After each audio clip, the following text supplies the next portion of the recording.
All right. Hey, Mike. Do you believe in? Hey, Ethan. Do you believe in chance? If chance you call it, sure. That's a Tolkien What joke, by the way. What about Gregorian chants? Oh, chance! Saint Hmm. You Very wanted nice. this. Orthodoxy Seems You appropriate for requested the it. Book of Job. Yes. Today we are covering the Book of Job. Very nice. It's one of the few times. The reason I put this in my book is because it's one of the few times you get Chesterton just really just talking about an actual book of scripture. And I remember It we seems enjoyed it when we read it in our group. Gregorian chant seems appropriate. Yeah. He just may say a bunch of stuff like, "Oh, Saint Chestertonius." I was trying to figure out what he was saying. Yeah, smoking It's little very cigarias. Yeah, peaceful. Oh, I love isn't it? it. Yeah. The contrast between last week's and this week's is surprising. Oh, yeah. Well, I'll All be right. downloading this Well, one off of Patreon. I don't know about anybody this else, is but your favorite, huh?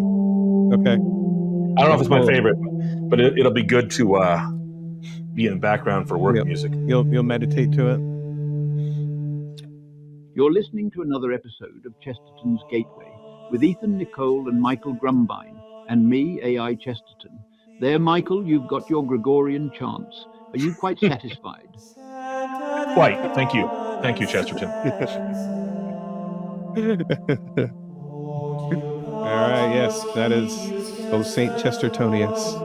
All of our songs are are available on our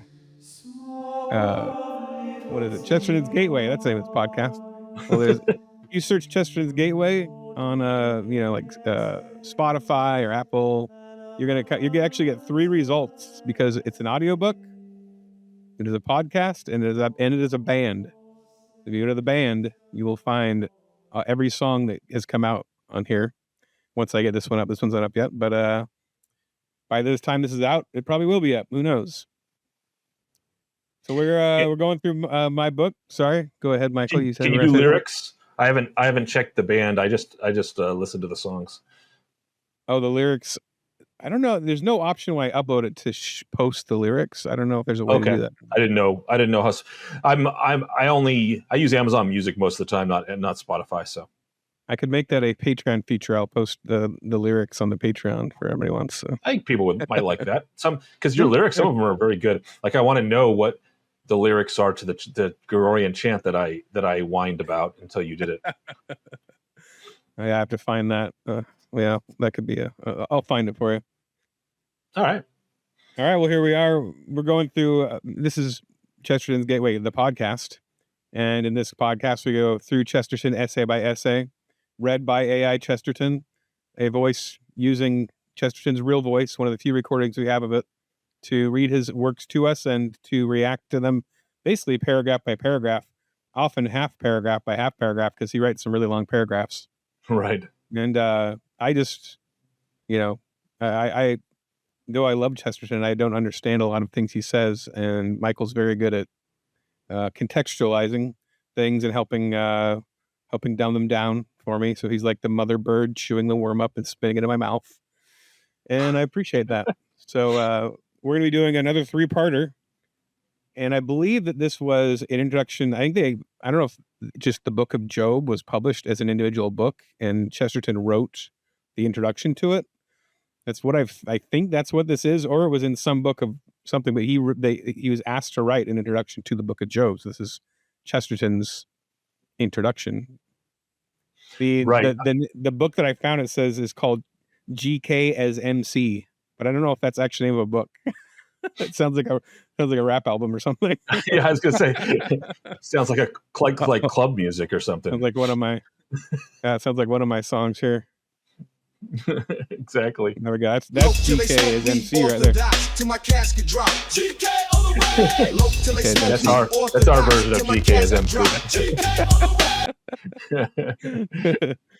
We'll take it. All right. You any comments before we dive in? Well, like you said, I think near the beginning, but just building on it a little bit, this is an interesting one because Chesterton rarely just comments on a single thing, like a Right. single essay or a single book, in this case, a book of the Bible. He's when Chesterton speaks, he's usually brings in a lot of different, and he does here. He can't help himself. He brings in. Yeah. I mean, first few paragraphs, he starts bringing in other works of literature, but it is interesting to see him focus on commentary. Like it reminds me a little bit of his work on the life of Saint Francis and the life of Saint Thomas Aquinas. Those books also where he's focused on one thing and then he just sort of gives you this grand exposition from a hundred different angles of the thing itself. So I like it. Right. Yeah, it's good stuff. And Let's get going. Chesterton will explain to us what we're reading. Introduction to the Book of Job, written in 1929. Okay, one of his later writings. And here we begin.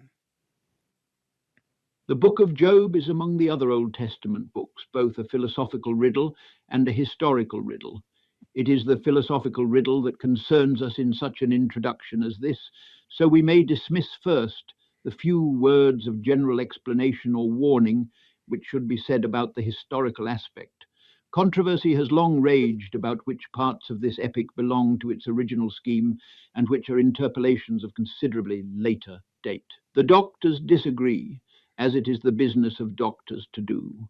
But upon the whole, the trend of investigation has always been in the direction of maintaining that the parts interpolated, if any, were the prose prologue and epilogue, and possibly the speech of the young man who comes in with an apology at the end. I do not profess to be competent to decide such questions. All right. But I think Michael's competent to at least explain I think probably most of us have read Job that are listening to this, but you never know. So, or have forgotten or don't know what all those words mean. So, right. His primary concern, I mean, it sounds very complicated. His primary concern here is just to sort of acknowledge the fact that people are always trying to figure out who the real author is of books of the Bible, because books of the Bible are not, aside from things like, I mean, they even do it with things like letters of Paul in the New Testament, but especially books of the Old Testament like Job, you just don't know who the original author is.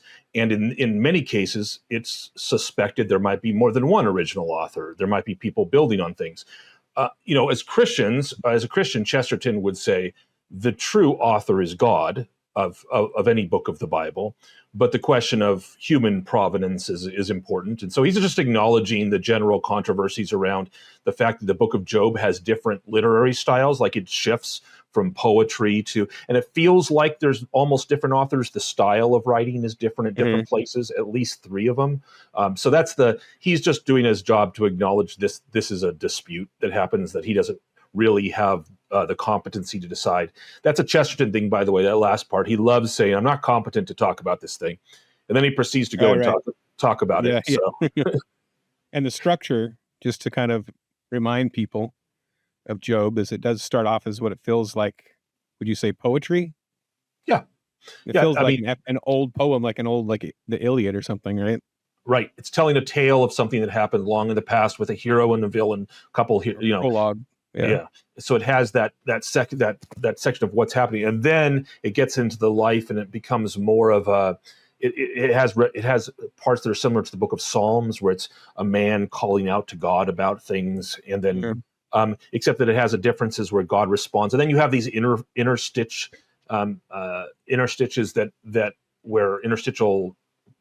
inserts from the friends and from the wife of Job and the friends of Job and then random people sometimes. so right. He brings this up a lot in this, or a few times in here, because the most disputed part is the speech of Elihu. Right. Some kid shows up and starts talking, and I guess they think that was added later. Is that what they're saying? Yeah, that that actually might have been a one of the authors was this guy Elihu, but the important part is that it's all perspectives. Like each voice has its own perspective, that it's speaking about the travails that Job is, of course, the suffering man. and he's called a just man. So we'll get into more on this, but Right. but Yeah, it 'cause a lot of feels people like the parse whole that. question of Job is the question of suffering that doesn't seem deserved, and Right. how do we deal with that as human beings? Okay, we'll continue. And I broke this chapter up, or this paragraph up, because it's a little bit All big. right, it was a long one. But whatever decision the reader may come to concerning them, there is a general truth to be remembered in this connection. When you deal with any ancient artistic creation, do not suppose that it is anything against it, that it grew gradually. The book of Job may have grown gradually, just as Westminster Abbey grew gradually.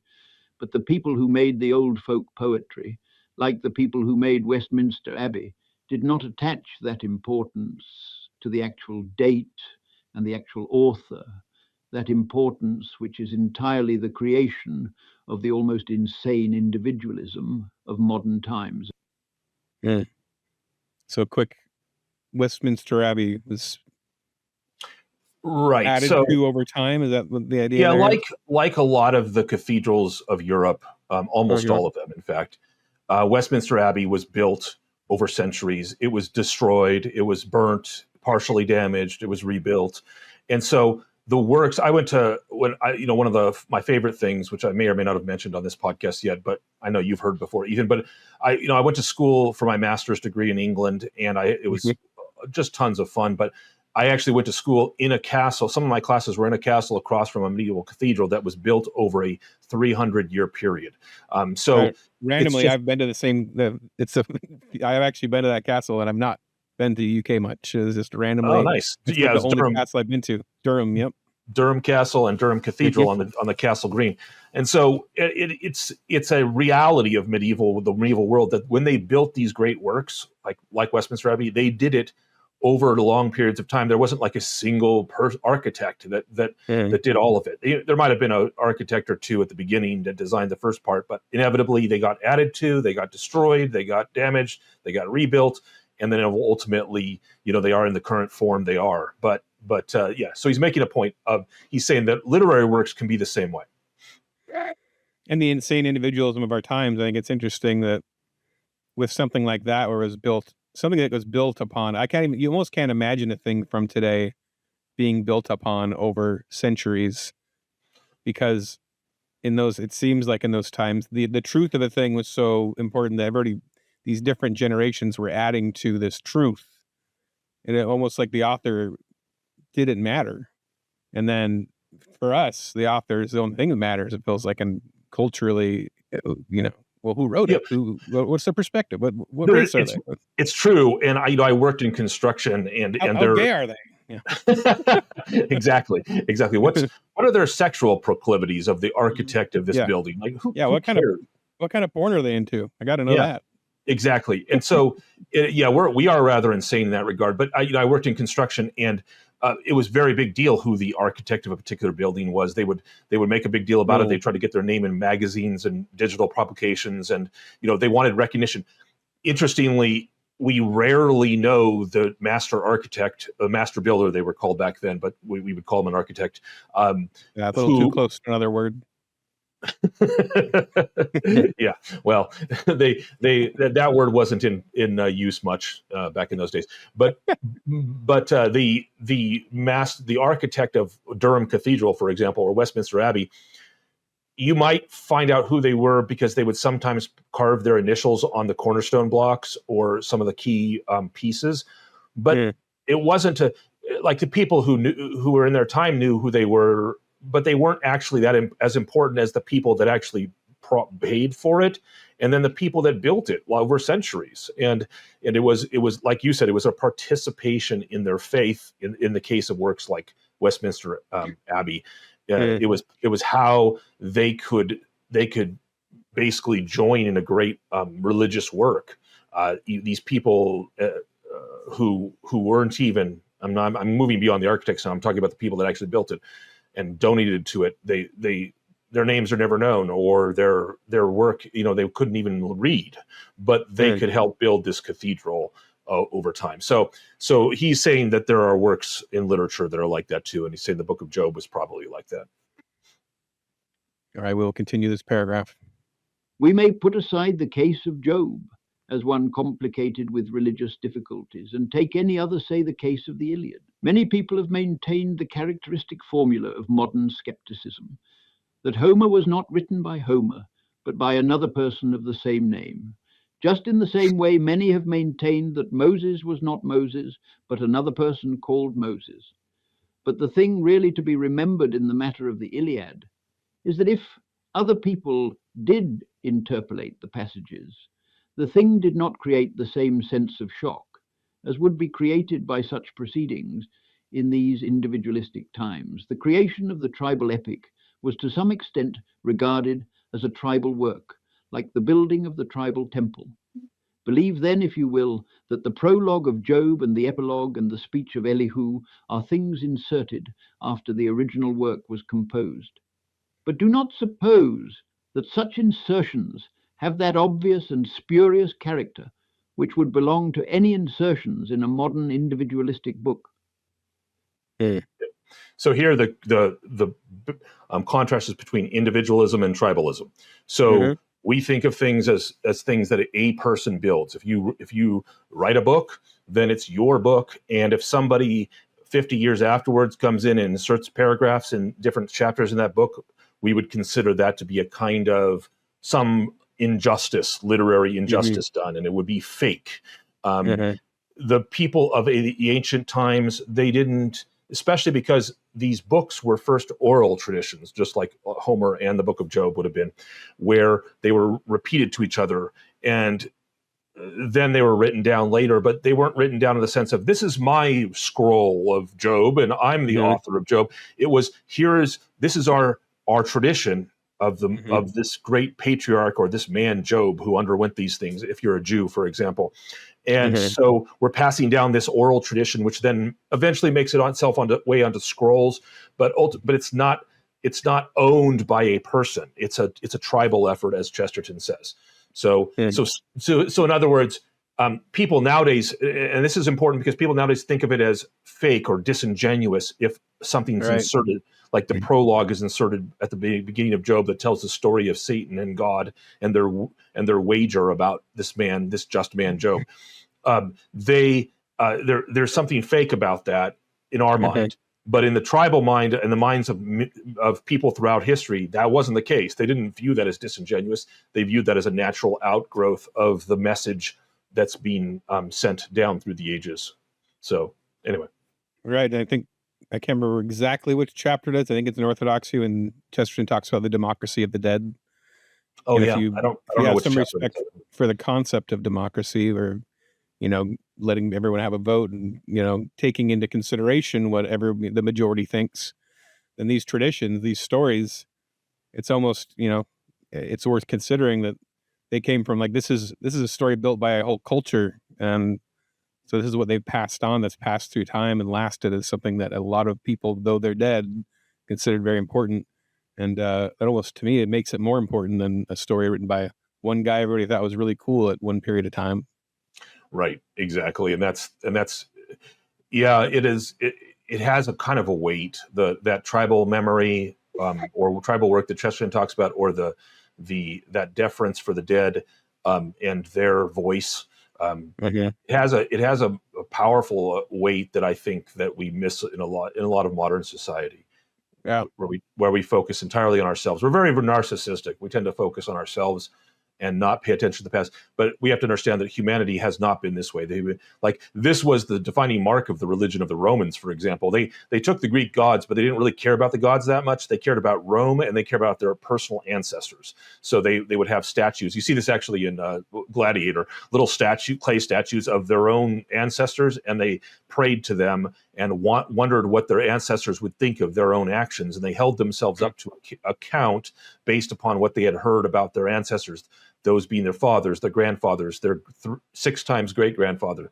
And so it was an important thing to them, the memory of the words of the past coming down. They were involved in a community which included the living and the dead, and which jives very well with an ancient understanding. And the modern mind is kind of befuddled by that concept. We think, well, they're dead. Who cares what they have to say? I mean, it's the trend for each each modern time to reject the previous modern time is like, oh, they were dumb, we're smart now. Right. Become the thing. All right, here we go. Next paragraph. Without going into questions of unity as understood by the scholars, we may say of the scholarly riddle that the book has unity in the sense that all great traditional creations have unity, in the sense that Canterbury Cathedral has unity. And the same is broadly true of what I have called the philosophical riddle. There is a real sense in which the book of Job stands apart from most of the books included in the canon of the Old Testament. But here again, those are wrong who insist on the entire absence of unity. Those are wrong who maintain that the Old Testament is a mere loose library, that it has no consistency or aim, whether the result was achieved by some supernal spiritual truth, or by a steady national tradition, or merely by an ingenious selection in after times. The books of the Old Testament have a quite perceptible unity. So Canterbury Cathedral has a unity. I've never been there.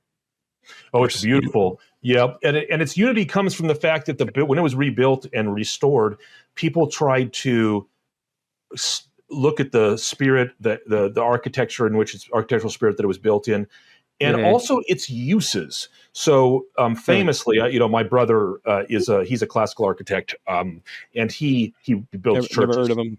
Just kidding. Yeah, I know. Sorry. Another famous architect. He's not famous, but hopefully he will be someday. But he rebuilds a lot of churches as part of his pro bono work, because that is cool. Because he wants to bring back the classical architecture styles. But when you're in classical architecture, you look at what makes the rebuild last, what makes it durable, what makes it beautiful, and what makes it useful. So in the case of a church like Canterbury Cathedral, what the use that it has is the worship of God, and how people interact in the worship of God provides a kind of unity over time. It doesn't matter whether you're in the 6th century when Canterbury Cathedral was first started, or whether you're in the 12th century, or whether you're in the 21st century. Canterbury Cathedral is still used for worship, and so it's there's a continuity of purpose.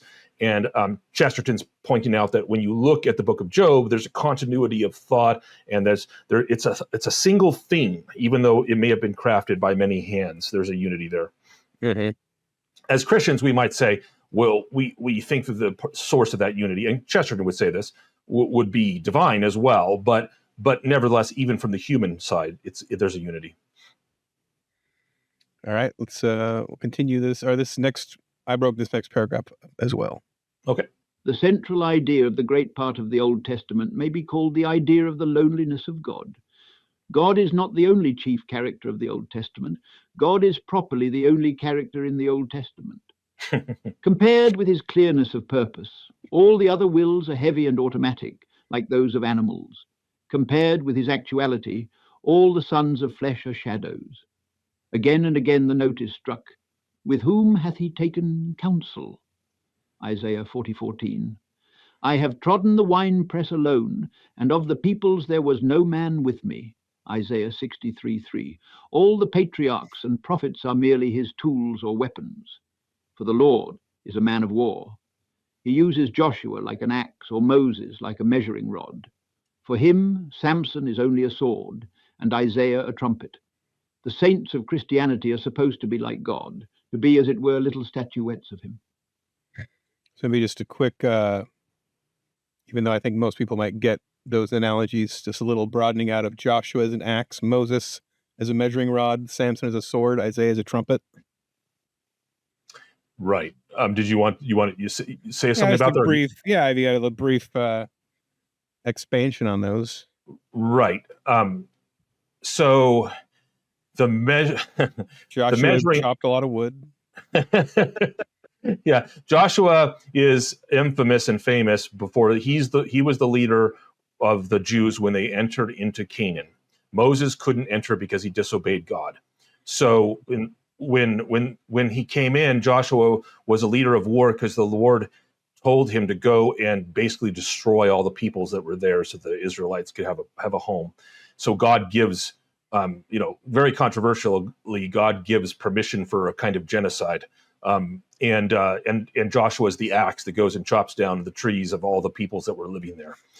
These peoples were also worshiping demons, according to Chesterton's view and the Christian view. So it wasn't as if they were just innocents. But yeah, that's why Joshua was an axe. Moses is a measuring rod primarily because of the law. Moses gives the law, and that's that which measures all men's actions. So the 10 Commandments are what we measure ourselves, or the ancient Jews, and what Christians do partially measure themselves against. And the law, the other oral laws that he gave during the Exodus and before they entered the land of Canaan. Now, was that Moses or another guy named Moses? Yeah, that's Chesterton's making fun of the fact that modern scholars like to make their mark by trying to throw doubt on that anyone from the ancient times was a real author of the thing they're supposed to be the author of, which is I find it highly irritating. I mean, maybe they're right, but ultimately there was a man, Moses, that was described, and whether he was one that wrote it down or not, the idea that a modern academic can somehow speak authoritatively about who these people were thousands of years ago when he has no evidence for that other than his own contextualization of their words is silly to me. But anyway, Samson's a sword because, of course, against the Philistines, he destroys the hierarchy and helps the Jews break out of bondage there. So he's a tool of war. I thought he was more of a jawbone of an ass. Yeah, he didn't need a sword. He could use a jawbone just as well. But he's a weapon against the people of God. Isaiah is a trumpet because he calls out the presence of God and grabs the attention of the people of God back from where the evils they had turned to. So, like, if you ever hear a trumpet in real, in actual physical space around you somewhere, and especially if it happens without you being aware that it's going to happen, you're in a crowd and someone, a trumpet begins at the beginning of a ceremony or something, or a band, everyone swivels and turns because a trumpet has that quality which grabs everyone's attention. So Isaiah it was a trumpet, even in his own words. He calls himself a trumpet at one point in Scripture. So, yep, each of these people is a tool, though. That's the important part. They're a tool of the tool wielder, which is God. And so that's Chesterton's main point. God is the subject of the Old Testament. Everyone else is just a shadow compared to him and a tool of him. And so he's the chief character. The AI Chesterton didn't get the emphasis on the right syllable on that sentence. It might have been read, God is not only the chief character of the Old Testament, God is properly the only character in the Old Testament. That's at least the way I read that second sentence of the paragraph. Yeah, so I figure out how to tell it which words to emphasize, because if I could do that, it would help. Yeah, well, I didn't think you could. But having said that, AI Chesterton, you do a great job in general. Yeah, overall. So we're pretty happy with you. This is the rest of that paragraph, so he's going to expand on this here. The Old Testament hero is no more supposed to be of the same nature as God than a saw or a hammer is supposed to be of the same shape as the carpenter. This is the main key and characteristic of Hebrew scriptures as a whole. There are, indeed, in those scriptures innumerable instances of the sort of rugged humor, keen emotion, and powerful individuality which is never wanting in great primitive prose and poetry. Nevertheless, the main characteristic remains. The sense not merely that God is stronger than man, not merely that God is more secret than man, but that he means more, that he knows better what he is doing, that compared with him we have something of the vagueness, the unreason, and the vagrancy of the beasts that perish. It is he that sitteth above the earth, and the inhabitants thereof are as grasshoppers. Isaiah 40:22. We might almost put it thus. The book is so intent upon asserting the personality of God that it almost asserts the impersonality of man. Unless this gigantic cosmic brain has conceived a thing, that thing is insecure and void. Man has not enough tenacity to ensure its continuance. Except the Lord build the house, they labor in vain that build it. Except the Lord keep the city, the watchman waketh but in vain. Psalms 127:1. All right. So yeah, because he goes from saying like being little statuettes of God to just tools. Is that a comparison or a? It sounds like I have to look back at the way he was saying that. I missed something here. What's the statuettes? At the end of the part before, they said the saints of Christianity are supposed to be like God, to be as it were little statuettes of Him. And then he says the Old Testament heroes. So is he comparing? Is there a difference there? Saints of Christianity versus Old Testament heroes? Are those different things? Yeah, so we have an idea as Christians, and the Christian tradition has an idea that you are to become like unto God when you on the path of sanctity. If you do God's will, you become like Him. You become divinized. Even the Orthodox churches are big into that part, that kind of phrasing. But we become like Him. We become perfect, as Jesus says, perfect, even as my heavenly Father is perfect. And so there's a difference between the New Testament and the Old. It must be very jarring. I have a Jewish aunt and Jewish friends, but it must be very jarring for them to read some of the passages in the New Testament versus the Old. And just to be in line with what Chesterton's saying, because they don't believe the New Testament is the Word of God. But the character of what God expects of us is very different. The saints are supposed to be like unto God.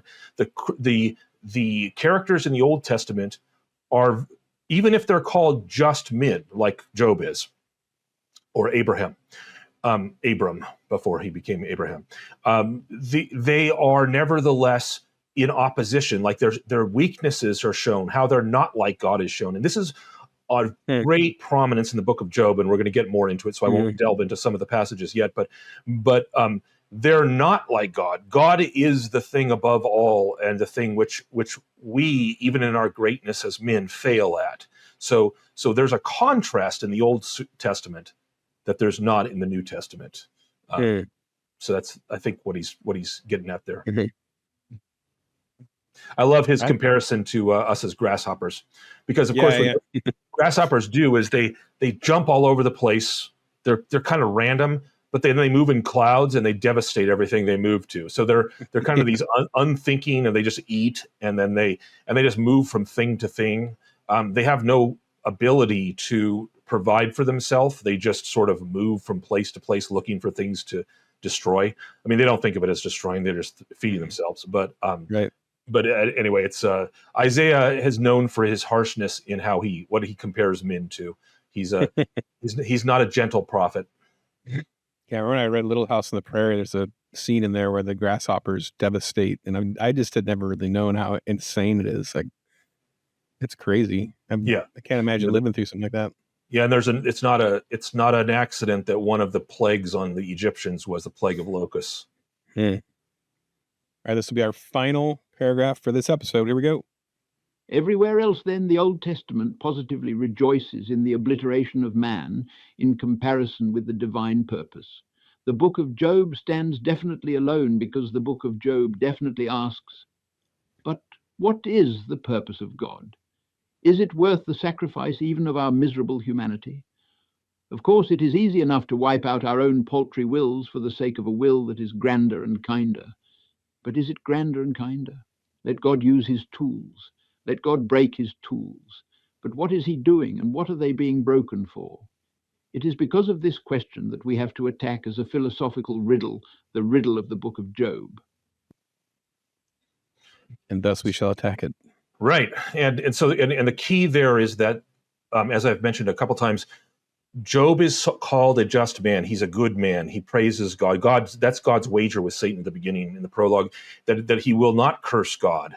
And even though his wife tells him he should curse God and die in the middle of the book of Job, that God thinks he will not curse God. And spoiler alert, he doesn't curse God, but he does question God. And he questions him quite a bit.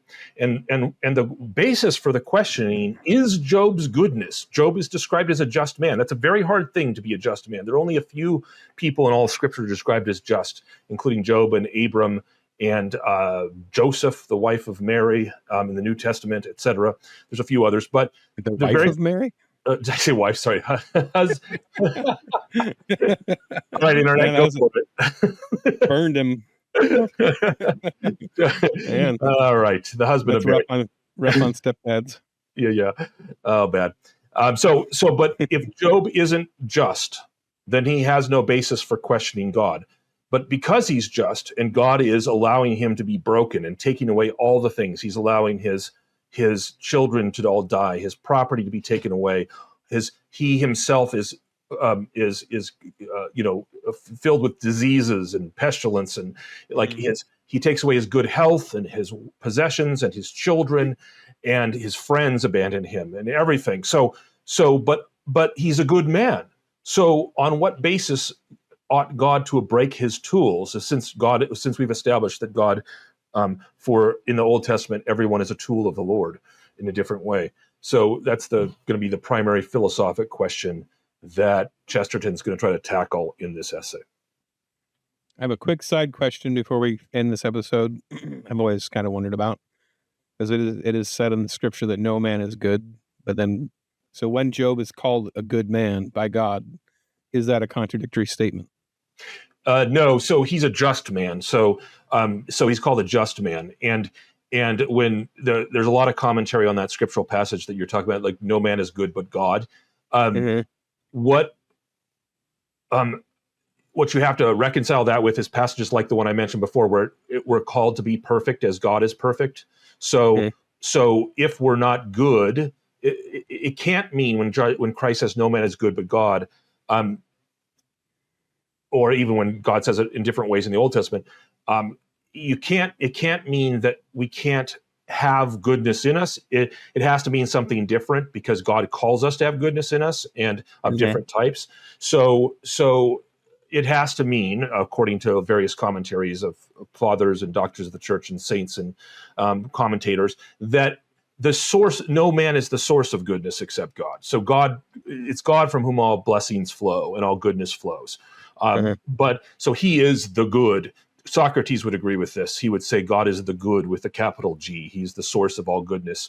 Everything that's good participates in him and his goodness. They are not a source of goodness unto themselves, except as participating and reflecting the goodness of God. So it's a deep passage. It's a good question, but pun intended. Yeah. So on that note, I love this, man.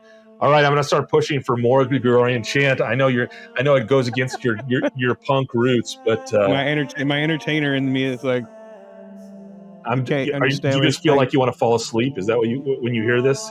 Well, fine. Or do you it like reminds me of in Ace Ventura when he goes, "Oh,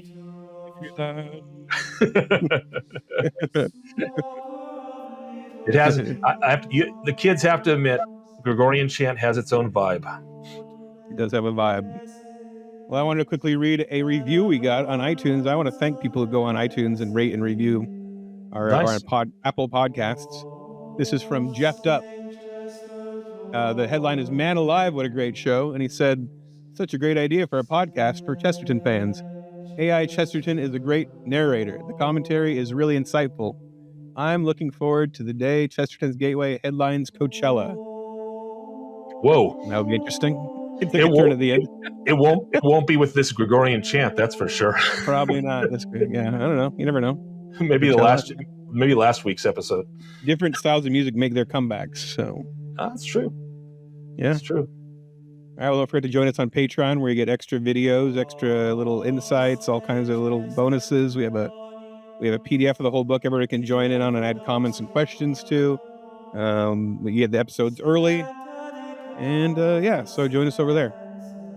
And on that note, Chesterton's Gateway is produced by Ethan Nicolle and Michael Grumbine. It is based on the book of the same name, which can be found on that capitalist monstrosity Amazon.com. Send questions and comments to Chesterton's Gateway at gmail.com, and join us on Patreon, where only the true Chestertonians can be found. Goodbye. Bye indeed. Now join me in prayer. Bow your heads.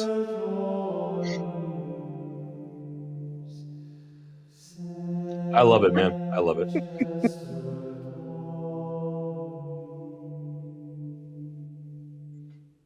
Oh, nice finish. Nice finish.